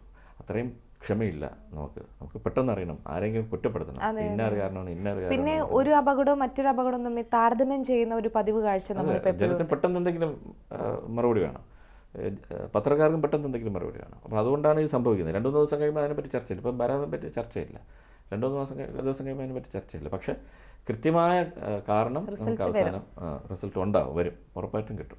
നമ്മൾ വെബ്സൈറ്റിൽ പോയി നോക്കിക്കഴിഞ്ഞാൽ ഇൻവെസ്റ്റിഗേഷൻ റിപ്പോർട്ട്സ്, പഴയ ആക്സിഡൻ്റ് ഇൻവെസ്റ്റിഗേഷൻ റിപ്പോർട്ട്സ് കിട്ടും, പബ്ലിക് ഡൊമൈനിൽ അവൈലബിൾ ആണ്. അത് നോക്കിക്കഴിഞ്ഞാൽ വളരെ കൃത്യമായിട്ട് അത് കാര്യങ്ങൾ പറയാനുണ്ട്. ഏതോ ഒരു അപകടം പറ്റിയത് ഒരു സ്ക്രൂ ഇളവി വീണതുകൊണ്ടാണെന്ന്, ഒരു എയർക്രാഫ്റ്റിൽ നിന്ന് കത്തി. അതിൻ്റെ കാരണം നോക്കി പോയപ്പോൾ സ്ക്രൂ ഇളവി വീണതാണ് അതിൻ്റെ മൂല കാരണം. വേറൊന്നിൻ്റെത് ഒരു ട്യൂബുണ്ട്, പിറ്റോ ട്യൂബ് എന്ന് പറയും, ഫ്ലൈറ്റിൻ്റെ വെളിയിൽ ഇറങ്ങി അതിൽ ഒരു പഞ്ഞി അടച്ചു വെച്ചിരുന്നത് അത് എടുക്കാൻ വിട്ടുപോയി. കാരണം ഈ ട്യൂബ് വെച്ചിട്ടാണ് ഹൈറ്റ് നിശ്ചയിക്കുന്നത്. അപ്പം പഞ്ഞി എടുക്കാൻ വിട്ടുപോയപ്പോഴത്തേക്ക് റോങ് ആയിട്ടുള്ള ഹൈറ്റ് കാണിച്ച് അത് പോയി ക്രാഷ് ചെയ്തു. അപ്പം ഇങ്ങനെ പല കാരണങ്ങളുണ്ട്. ഒരു കാരണം ഉണ്ടായിരിക്കും, കൃത്യമായ ഒന്നല്ല, കൃത്യമായ ധാരാളം 3-4 കാരണങ്ങൾ ഒന്നിച്ച് സംഭവിക്കുമ്പോഴാണ് അപകടം ഉണ്ടാകുന്നത്. അപ്പം അതെന്തായാലും അവസാനം അറിയും നമ്മൾ. പക്ഷേ നമ്മൾ തുടക്കത്തിൽ എടുത്ത് ചോദിക്കേണ്ട ആകാംക്ഷ കാണിക്കേണ്ട കാര്യമില്ല എന്നാണ് എനിക്കും എല്ലാവരോടും പറയാനുള്ളത്. തീർച്ചയായും. ഇനി നമുക്കിനി അഭിനയം പറഞ്ഞു, ജോലി പറഞ്ഞു, ഇനി ഒരു ഡയറക്ടർ കൂടെ ഉണ്ട്.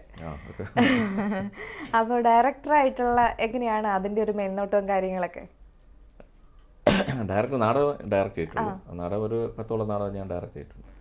അതിവിടെ വന്നതിന് ശേഷമാണ് അഭിനയം എല്ലാം തുടർന്നുകൊണ്ടിരുന്നപ്പോഴാണ് എനിക്ക് മനസ്സിലായത് എന്നൊരു ഡയറക്ടർ ഉണ്ടെന്നുള്ള എനിക്ക് തോന്നി തുടങ്ങി. കാരണം ഒരു നാടകം ചെയ്യുമ്പോഴത്തേക്കും നമുക്ക് കുറേ അഭിപ്രായങ്ങളുണ്ടാവില്ല, അത് അങ്ങനെയല്ല, ഇങ്ങനെയാണ് വേണ്ടത്, ഇങ്ങനെയാണ് വേണ്ടത്. അപ്പോൾ അങ്ങനെ എനിക്ക് മനസ്സിലായി എനിക്ക് വേണമെങ്കിൽ ഒരു നാടകം ചെയ്യാമെന്ന്. അപ്പോൾ അങ്ങനെ ഞാൻ നാടകം ചെയ്തിട്ടുണ്ട്. ആദ്യമായിട്ട് ചെയ്തത് NN പിള്ള സാർ രചിച്ച ക്രോസ് ബെൽറ്റായിരുന്നു. പിന്നെ CJയുടെ ആ മനുഷ്യൻ നീ തന്നെ ചെയ്തു. പിന്നെ ശങ്കരപ്പിള്ള സാറിൻ്റെ പൂജാമുറി ചെയ്തു. ഇങ്ങനെ കുറേ നാടകങ്ങൾ ചെയ്തായിരുന്നു. പിന്നെ ഷേക്സ്പിയറിൻ്റെ ഓഥല്ലോയിൽ കൈവച്ചുകൊണ്ടിരിക്കുന്നു. അതെ, അതാണ് ഇനി എല്ലാവരും പ്രതീക്ഷയോടെ കാത്തിരിക്കുന്നത്. എന്താണ് ഇനി പ്രേക്ഷകരോട് പറയാനുള്ളത്? കാരണം ഒരുപാട് കാര്യങ്ങൾ, വിശേഷങ്ങൾ ചോദിച്ചറിയാനുണ്ട്. എനിക്ക് ഒന്ന് 2 ഭാഗമായിട്ടൊക്കെ നമ്മൾ എടുക്കണമായിരുന്നു, പക്ഷേ സമയക്കുറവ് മൂലമാണ്. എന്താണ് സാർ പ്രേക്ഷകരോടും പറയാനുള്ളത്? പ്രേക്ഷകരോട് എനിക്ക് പറയാനുള്ളത്, ഞങ്ങളെ പ്രോത്സാഹിപ്പിക്കുക. ഞങ്ങളുടെ നാടകമായാലും സീരിയലായാലും സിനിമയായാലും എല്ലാം കണ്ട് പ്രോത്സാഹിപ്പിക്കുക. തെറ്റുകൾ മോശമായിട്ട് തോന്നിയിട്ടുണ്ടെങ്കിൽ അത് മോശമായിട്ടുള്ള അഭിപ്രായം തന്നെ പറയണം, എന്നാലേ നമുക്ക് തിരുത്താൻ പറ്റത്തുള്ളൂ. അപ്പോൾ അങ്ങനെ കൈയടിച്ചും കല്ലെറിഞ്ഞും ഞങ്ങൾ പ്രോത്സാഹിപ്പിക്കണമെന്ന് പ്രേക്ഷകരോട് പറയാം. ഒരു കാര്യം കൂടെ, സിനിമയിലേക്ക് നമുക്കിനി എപ്പോൾ പ്രതീക്ഷിക്കാം? അത് ഞാനും നോക്കിക്കൊണ്ടിരിക്കുകയാണ്. അവരെന്നെ നോക്കുന്നില്ല, പക്ഷെ ഞാൻ അവരെ നോക്കിക്കൊണ്ടിരിക്കുകയാണ്. വന്നാൽ കൊള്ളാം, അതെ, സന്തോഷം. എന്തായാലും നമുക്കത് കാണാം. കാരണം ഇപ്പം മലയാളി പ്രേക്ഷകർ ഇപ്പോൾ സിനിമകൾ കാണുമ്പോഴേ ഒരുപാട് പുതിയ കഥകളാണ് വരുന്നത്. എല്ലാവർക്കും നമുക്ക് ഇഷ്ടപ്പെടുന്ന തരത്തിൽ. അപ്പോൾ പ്രതീക്ഷിക്കാം ഉടൻ തന്നെ അല്ലേ? ഓക്കെ, സന്തോഷം. അപ്പോൾ വളരെയധികം നന്ദി നമ്മോടൊപ്പം ഈ ഒരു കുറഞ്ഞ സമയത്ത് സാറിൻ്റെ വിലപ്പെട്ട സമയം നമ്മോടൊപ്പം ചെലവഴിച്ചതിൽ വളരെയധികം നന്ദി. എന്തായാലും സി ന്യൂസിൽ നിന്ന് ഒരു ഇൻ്റർവ്യൂ എന്നതിൽ എനിക്ക് വളരെ സന്തോഷമുണ്ട്. കാരണം എനിക്കൊരു ബ്രേക്ക് തന്നത് സി കേരളമാണ്. എനിക്ക് എൻ്റെ 2 നല്ല സീരിയൽ സി കേരളത്തിൻ്റെ ആയിരുന്നു, ശ്യാമാംബരവും ചെമ്പരത്തിയും. അതുകൊണ്ട് സി ന്യൂസ് ആ ഫാമിലിയിൽ നിന്ന് തന്നെ എന്നെ ഇൻ്റർവ്യൂ ചെയ്യാൻ വന്നതിൽ എനിക്ക് വളരെ സന്തോഷം. നമസ്കാരം. ഏറ്റവും പുതിയ വാർത്തകളും വിശേഷങ്ങളും വിരൽ തുമ്പിലറിയാൻ സീ മലയാളം ന്യൂസ് എല്ലാ ഡിജിറ്റൽ പ്ലാറ്റ്ഫോമുകളിലും ലഭ്യം.